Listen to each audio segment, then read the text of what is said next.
Barbara Farris serves as a police dispatcher at her agency and has been there for 15 months.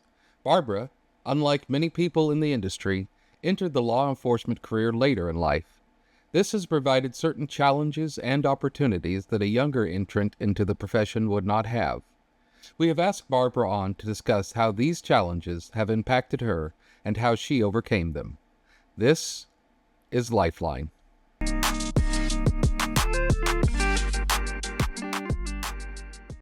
Hello and welcome back to another episode of Lifeline 911 with your host, Erica. Hello. I'm your co-host, Gary, and today we have a special guest on. Barbara Farris has joined us to discuss her work as a police dispatcher. Barbara, thank you for joining us. Absolutely. As I said in the intro, you kind of started this career a little bit later in life. You'd actually already done a few careers before you came over to law enforcement, and none of them were law enforcement related, right? They were not. I was married to a police officer but no, I was in the printing industry, which is 180 degrees different for 40 years. Wow. So you kind of knew your stuff in that environment, right? I worked in the private industry for 30 years, and then I went to 32 years. Then I went to work for the state. And when I went in there, I had the confidence that I knew what I was doing and I knew how to do it. And if I didn't know how to do it, I knew a way to figure it out. And I went in there and had a production area that I totally gutted and revamped and made it more productive, got in better machines for less money, and ended up saving them tens of thousands of dollars a year in costs. But one of my supervisors said I was producing more product by myself than when they had 4 people in there. And I said, because Wow. I'm getting the machines to do the work. Yeah. So, and I'm actually, I love the way you put that. So take me to the decision to leave what you were comfortable with and what you knew, the ins and the outs. You probably could do that almost with your eyes closed. What made you say, I'm going to go jump not into the frying pan or the fire. I'm going to jump into a volcano, which is police dispatch. I know you had some familiarity because of your police officer husband, but I think you have some children in the profession also, but that's different than making the leap. It is. Back before children, I had thought about being a private investigator because I like to know how things work and I like to figure things out and puzzle through things. But because my then husband was in the law enforcement field, I didn't want to put children that would be coming along both of their parents in the line of fire. So I went through and I did printing, and I did that for a long time, knew what I was doing, was very comfortable with it. I still kind of miss it every now and then because I liked going from concept to product. But I was at the last 8 years at a state agency, and it ended up being to where there were a lot of people there that would step on people to further their careers.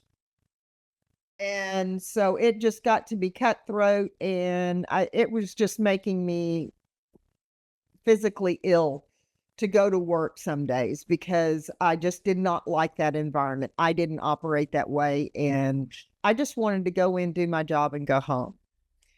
But in that industry, I had also, when I'm in the shower in the morning, I'm planning out, how am I going to do this? How am I going to do that? And what everything that's going to be. And my son looked at me, he's now a SWAT officer, and he looked at me and he said, Mom, when you leave work, you need to leave work. You don't need to be there all the time, and you need to be able to turn your mind off from it. So That's good. suggested that I do this, and my son and daughter-in-law were my biggest cheerleaders throughout the application process and everything. They were almost daily saying, "Did you do this? And what did they say? Have you heard back?" And keeping tabs on it. And they have just been so supportive throughout it all. And it just he was right about the when I go home, sure, I remember a couple of calls here and there. Some are funny, some are heart-wrenching, but at the end of the day, as long as everybody goes home, dispatchers and officers alike, it's you can go home and get some sleep. And it is that was one of the things was to be able to turn my mind off of work for a number of hours. Absolutely. Yeah. And we've kind of talked about the advantages that the younger generation have when they come into work, such as they're very comfortable with technology, they're very comfortable with change, they're very comfortable with learning. It's easier for a younger person to learn things. When you get older, it gets harder. But they also have a lot of disadvantages, like they don't know how to show up to work on time. They don't know how to wash their clothes. They don't know how to, there's a lot of things that you get, just wisdom of life. And we talked about that in an earlier episode. So I think that, having the experience of, a career before this, gave you a lot of important fundamental aspects of just sort of baseline what a job needs to have. Absolutely. I had a certain amount of work ethic, if you will, that was instilled for a long number of years. And some of that I will attribute to my parents. I was raised, my mom would always say, if you didn't feel good, you didn't want to go to school. And it's like, "Mom, I don't feel good. I think I need to stay home." Say, "No, just get up and get moving. You'll feel better." So I will do that. And I finally, as an adult, I set a benchmark for myself. If I had this particular temperature, then I would stay home. Other than that, you're just a little under the weather, but you can keep moving and you can keep producing. And whatever that happens to be. And so, but my dad always told me, protect your job. That's what takes care of your family. You've got to take care of your job so you can take care of your family. So that has been my mantra, if you will, is that I want to do well. I don't want to just go in and mark time and do it halfway. I want to do well and I want to succeed and exceed expectations. I'm always wanting to learn more. And as I've said before, there is a dear friend of mine that a long time ago, I asked him, I said, "Well, you know all about this software." And he goes, "No, once you think you know everything, you quit learning." So I want to keep learning so that I can do better. So I know you said you had your son and daughter-in-law, right? Or daughter. Daughter-in-law. So you had some people in your corner going, "Go Barb, go Barb, go Barb," all the things, right? And Yeah, we need that. I think I always tell people your support network is so important when you go to try to do this. I don't care what your age is, because the bottom line is it's hard. it It's is. hard for young people, it's hard for older, it's hard for anybody in the middle. And it was wonderful that you had that external cheerleading squad that was just going, "Don't give up, don't give up." Was that always the case inside the building once you got there? It really was because I'm not the most outgoing person as far as speaking to people I don't know. I tend to be the wallflower and want to observe and watch, learn. But um, all the way through the classroom training, the 5 weeks of classroom, we only had 3 people in my class, but we were all cheering each other on in the classroom. We were like, "You can do this, you can do this." We backed each other up, and even the training staff were very supportive, and they were there for you always. If you need anything, just reach out. I have not heard that once. I've heard it. If I've heard it once, I've heard it 100 times a day. If you need something, we're here for you. And that is so integral in a learning environment. It's so hard to keep pushing through if you don't feel you've got the support. Absolutely. You're more likely to try things even when you're not full of confidence if you know you've got that support network behind you. So you mentioned just in the pre-show, just pre-conversation that we were having, that you didn't have the most confidence in yourself as a person. And so now taking on this monumental job switch, career change, full of all of this technology, what made you literally say, I'm going to do it, knowing that you struggle with that? Well, and at that point, when I was going through the application process, I didn't realize how much my confidence was going to play into it. And all the way through, I mean, even through, there's always a point where you can say, I'm done. But I wasn't going to do that because I had the support network. But my confidence grew as I was going through that. And I'm not going to tear up. My son, who's the officer, was the one that went and found the links for me and said, "Here, Mom, go apply for this. Go do this." He was, I don't want to say he pushed me into it, but it was a gentle nudge. Yeah. And because he was concerned about my well-being, and I was in a toxic work environment to where during the psychological evaluation, the doctor that I visited with said, if I don't get this job, I still need to leave that one because it was not good, healthy for me. Wow. And See- that spoke volumes to me. And so as I went through that, my confidence has grown through this. But even through classroom, when I was telling my son, I got this grade or that grade, and he was like, "Well, of course you did. You're probably the best in the class." And I'm like, "No, I'm not. But thank you." That's awesome.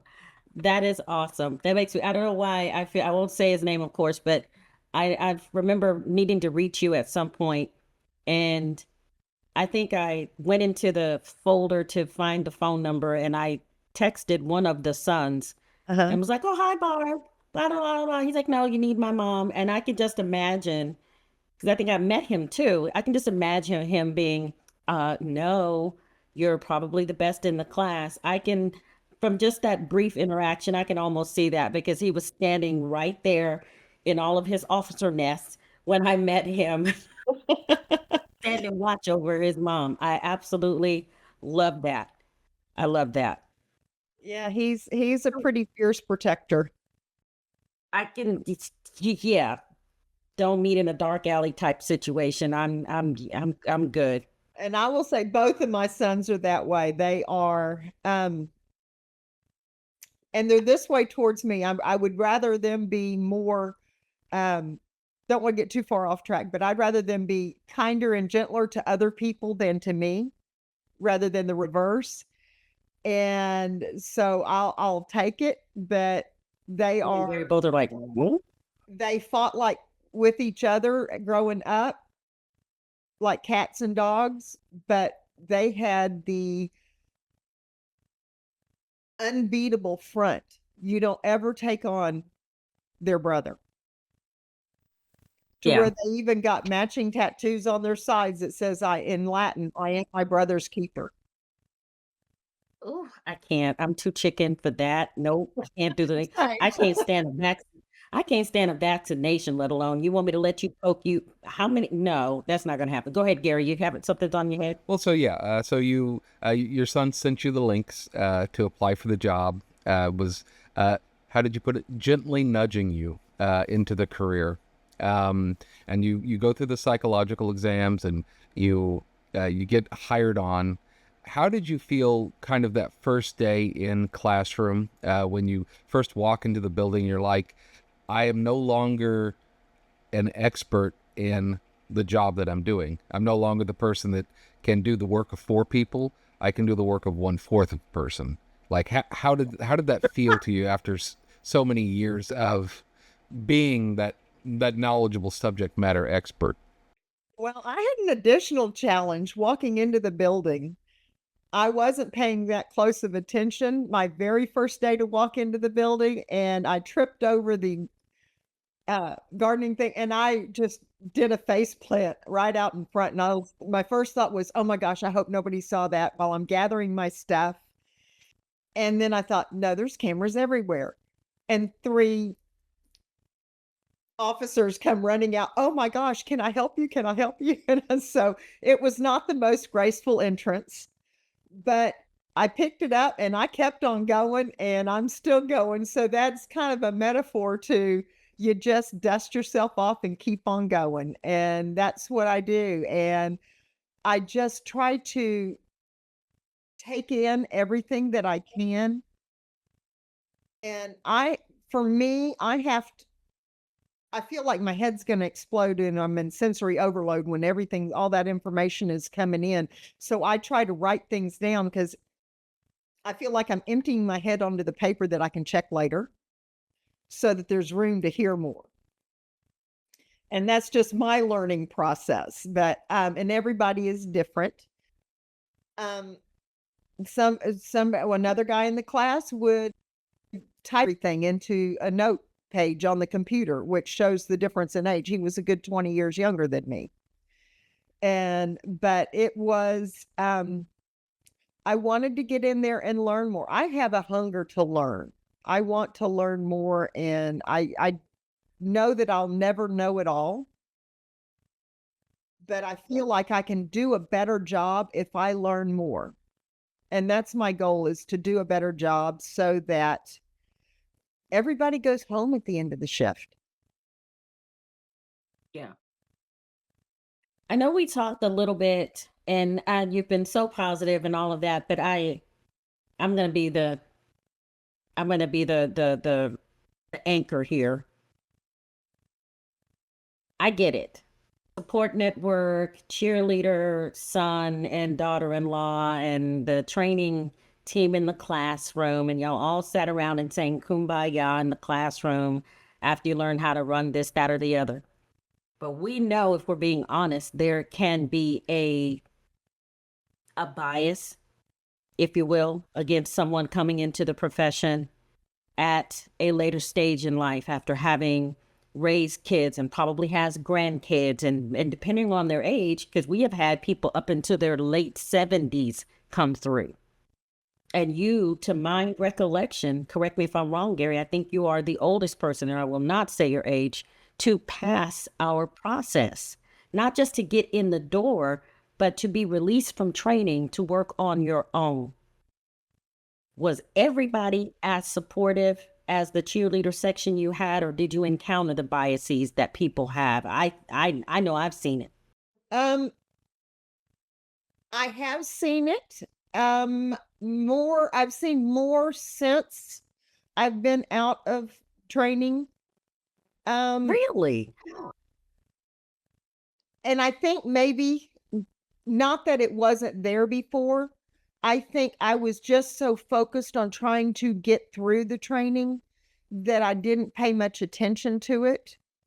And so it's more just I'm noticing it more maybe.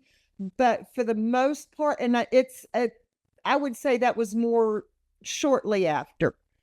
But I will say in training, it was not in a negative way, but if I was worried about a quiz or a test or an exam, and I would ask the instructor how I did, and I was like, "Oh my gosh, I didn't think I did that well." And she goes, "You continue to surpass my expectations." So that told me right then, okay, she didn't think I was going to do well because of my age. And I knew that. And that's okay. I mean, everybody has their own opinions of how things go. And those opinions aren't going to change until you see something that changes them. And so, maybe that changed her perspective on that. But she was always supportive through that. It just, that comment told me she didn't expect it. Yet and that is a testament to the training quality, is that even though we don't think this is going to happen, we're still going to try our best to make it happen. So she still gave me her all and gave me her support, even though she didn't expect me to go through it. And that may say this may sound really awful, but anyone listening to this and anyone who's been in the profession very long and has seen people of a certain age come through and attempt it, especially at a larger agency the size of ours or bigger. It's very fast paced.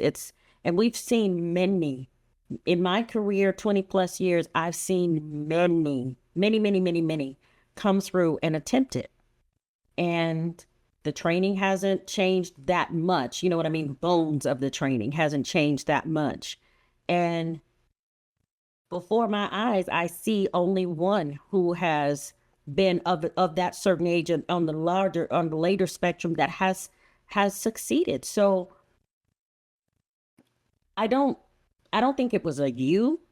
I think it was the number. Would you agree, Gary, or no?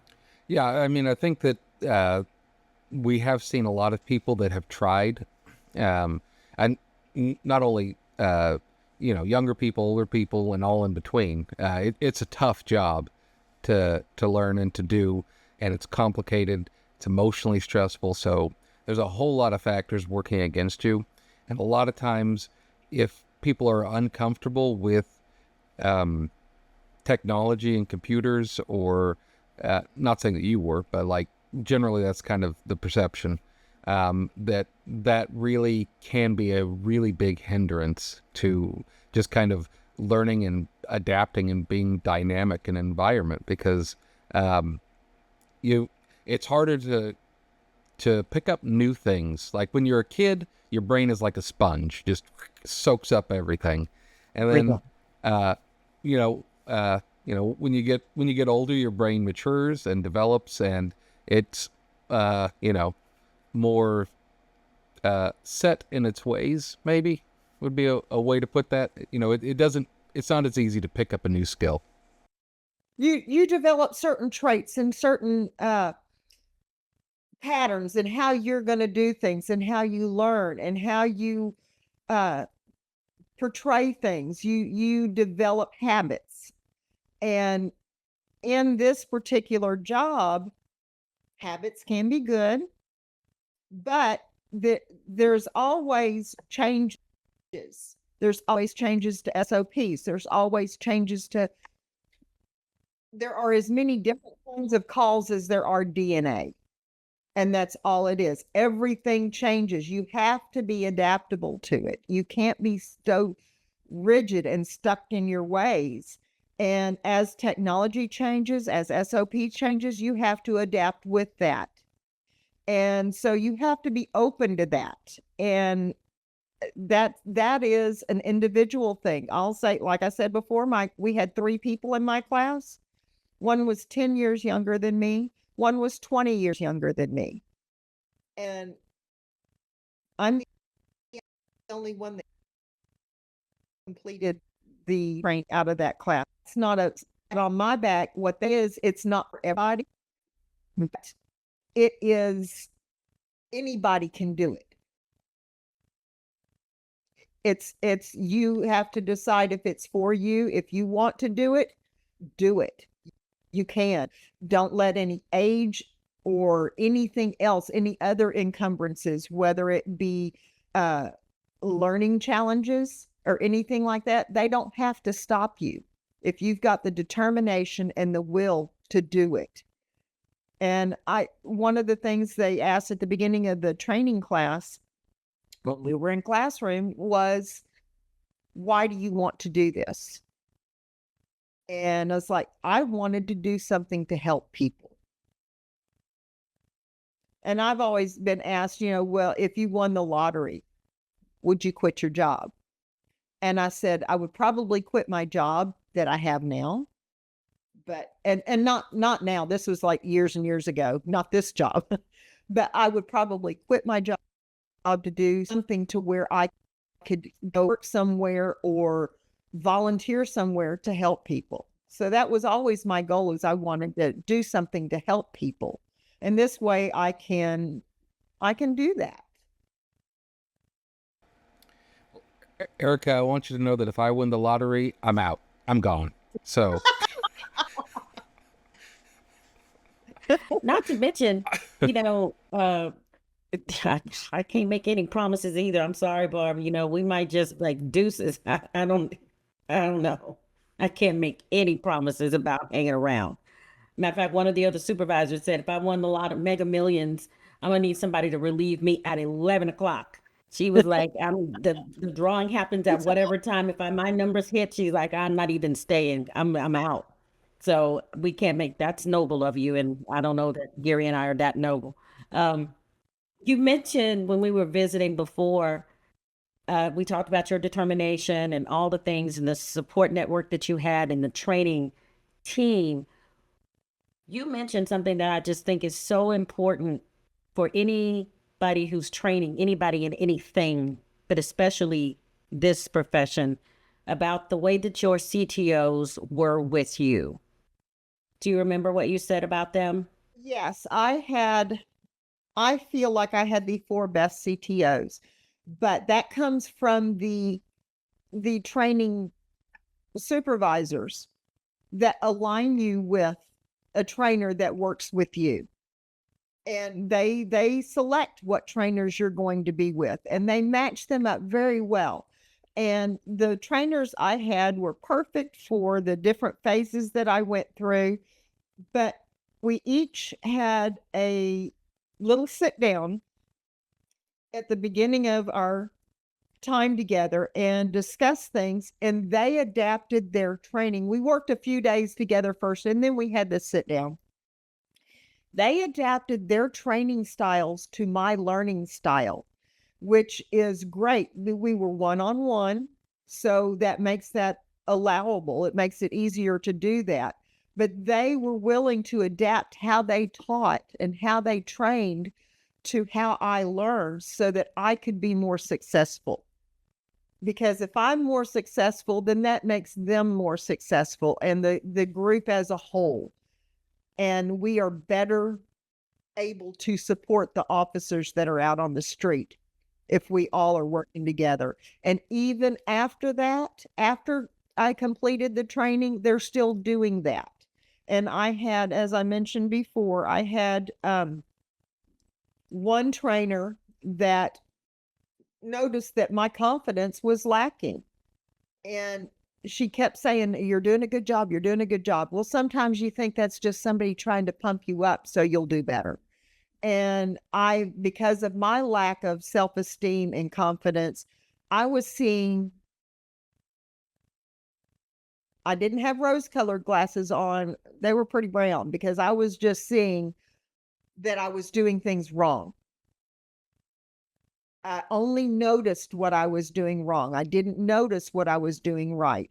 So she went to one of the leads and they discussed it, trying to brainstorm and come up with a way to build my confidence. And what they came up with was to go back and replay after the high priority calls, go back and replay the tape. And with everything that I did, showing the keystrokes that I did and what I put in.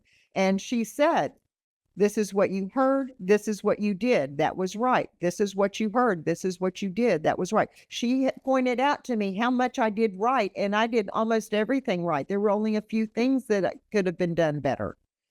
And so that alone was able to build up my confidence. That is awesome. But it So was do their you? determination to show me they were just as determined to see me succeed as I was to try and get there. Yeah, I think that's the mark of a good trainer. You don't want to just you know, you want to be a cheerleader and a coach, but you also need to be realistic and actually picking out real things that you've done and showing you like, hey, you did A, B, and D right. All you need to do is get C right for next time, and you'll have done this perfectly. That really instills confidence. It does, and it is they made me feel as though we were working together to get me over the line rather Yes. than Yes. you're on your own and I'm here for you, but you still got to do it. That we were working together for it, and we still work together every day. That's awesome. So you mentioned that in your training class, the other two trainees were, 10 and 20 years younger than you, and you guys were a very tight-knit class. What are some of the struggles that they had from maybe a little bit of their youth and inexperience that you didn't have quite as much of? What, like, some of the advantages that came with that? For the one that was 20 years younger, he had actually been, well, both of them had been former military. But because society has come to where everybody wants everything so instantly, I think they didn't have patience. I think that was one thing that made a difference because, I mean, gosh, this is going to date me, but we have microwaves now instead of the old cooking on stoves and in the ovens. How many houses do you see without a microwave? And I didn't Yeah. have until I was a junior or senior in high school Yeah. in our household. So, I mean, that was the newfangled thing. But that's just a broad generalization of it. It is, people are looking for instant gratification in everything. Everything wants to be faster and better and more, and they miss the patience and the quality. And I think some of that also may come from my printing background of not cutting corners to do things. If you do things right the first time, or not necessarily right, but if you don't skimp just to get it done quickly, then you can learn it. But you got to have the patience to get through there, and grace. And I have someone recently told me, and I like the phrase, you have to give yourself space and grace. And This is not a quick, it's not a quick learning process. It takes up at the minimum, and I mean the fastest of the fast learn this. It still takes a couple of months to, I mean, and that's if I don't even know what that looks like for it to take that long from classroom to released from training. And our training process is shorter than even most smaller agencies because they do it all. They take the call, they dispatch the call, they did the fire department, they do EMS, they do it all. So it is not uncommon for a smaller agency for you to be in training for a year. You just get cut loose in chunks. You get one discipline, that's 3 months. Another discipline, that's another 3 months, and another, and another, and another. And I think one of the challenges with this is it's long and it's tedious and it's done in layers. yes. And there's a lot of sliding back and inching forward in the training process. So it can wear on you if you are someone who is accustomed to learning quickly, like a lot of the younger people are, especially because, with the technology, oh, it's a computer, it's a software, I can just go in and boom, boom, boom. No, there's a lot of mental, um, there's a lot of rethinking that you have to do. You have to learn to think differently. Right. And So I can see it that is, being a challenge. I don't think you're ever going to be done training, if you will. You may have Hmm. finished the courses, but the way I look at it is the classroom gives you the skeleton, just the bare bones, so that you can learn it. And then in training, you're getting the muscle structure in the skin. You're getting that. But to develop those muscles, that's even going to come after time after you've completed the training. You've got to develop those Absolutely. muscles every day, all day. And as things change, like as your body changes, as you get older, you do things differently. And you have to adjust how you do things to go with that. So as SOPs change, as call types change, as society changes, we've got to adapt to that to make it work. Well said. Yes, yes. Well said.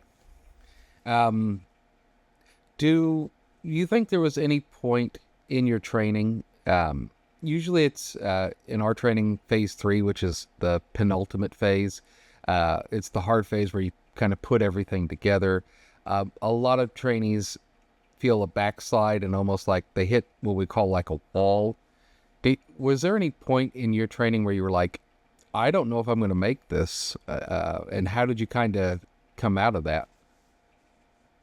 Every day, Okay. Yeah. every day. Because there's things, and I will say, when I was in phase 3, one of the first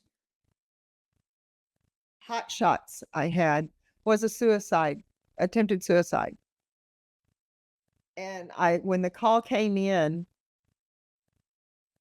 and the support network there helps tremendously to get you through that. And this came to light for me because I was like, oh, I know that where that address is. Oh, I know that complex. That's where my son lives. I know that person. And as I was saying this out loud, my trainer heard it and she said, do you need me to take the radio for a minute? And I said, yes. So I needed a minute to get myself together. They're there for you to pull you through that, not just the trainers, but other people around you. When I was on another radio after training, I was on another radio and I had a car club there and I had some other stuff, a lot of very busy work going on. And so another one of the dispatchers, a desk or two away, said, hey, if you need any help, I'm here. Just let me know. I will help you. I've got your back. And they do. They all do. And so I still will have some days of, at this age, I was thinking I was going to be gearing more towards retirement and kind of coasting a little bit more. And I'm not coasting. I'm having to pedal hard to get through this. But I'm I seeing love that. there's hills and valleys, and sometimes I'm struggling to get up that hill, but then I can have a moment to where I can rest on top of the hill or coast down it. But Yeah. it wasn't what I had in mind. And as much as maybe a week ago, I was thinking the same thing as, why did I do this? And it doesn't matter anymore. I did it. I'm moving forward. I'm not going to look back on what was. I'm glad I did what I did. I am much better off now than where I was. And I might be working harder, but I get the benefit of that. And I get to go home and not think about work when I'm not at work. And that's a huge, huge plus, which was my son's biggest, biggest reason for wanting me to change jobs. Because my mind was in my job 24/7, 365 before. That's not healthy. It's not. And he saw that, and both of my sons and their wives have been just the backbone for me to push me through this. And they have been so supportive through all of it. And that was huge.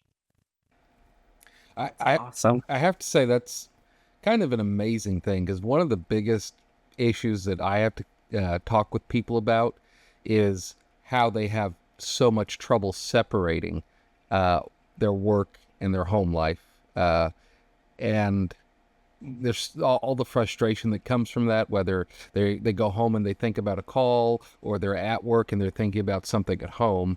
And it's really nice to see that you were able to keep those two areas demarcated, and how it seems to have made you feel happier.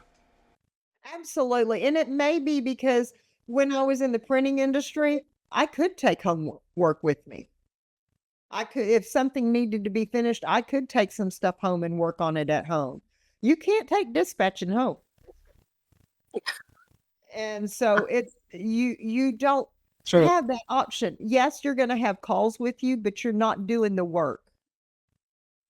And there's some calls you will never ever forget. But True. the bottom line is, if all the officers go home, it's a good day. Very true. Very true. Well, very, It's a- very, very wise words. And we appreciate you sharing them with us, and we appreciate all of you all for listening, and we hope that you gleaned something about that. And if you're perhaps thinking about joining the profession of dispatch, and you might be a little bit more on the seasoned side, know that it can be done. And if you do come into the field, you bring a lot of excellent experiences and knowledge and personality traits that are very valuable. So please do consider that.